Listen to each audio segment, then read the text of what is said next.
C'est la question, c'est plutôt combien de temps on peut se permettre d'attendre avant d'y aller, avant que ça devienne un handicap sérieux? Le sujet, hein, c'était le design computationnel. Quel impact sur le métier, sur les entreprises?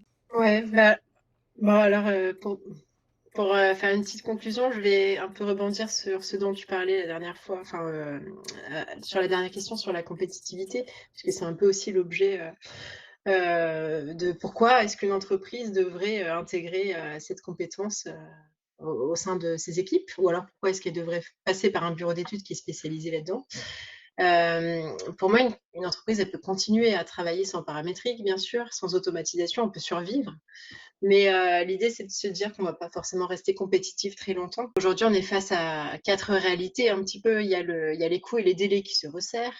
Il y a la complexité réglementaire, et environnementale également, qui explose. Il y a la transition écologique, la transition numérique, transition écologique d'ailleurs qui impose une optimisation permanente. On est toujours dans la recherche de performance.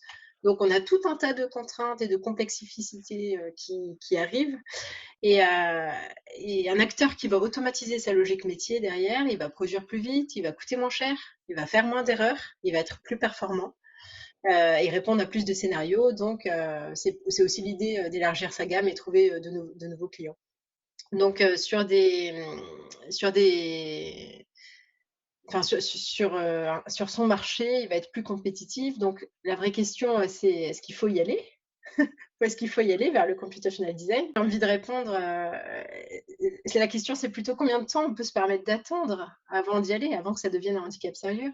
Donc, pour conclure, je dirais qu'il ne faut pas forcément en avoir peur.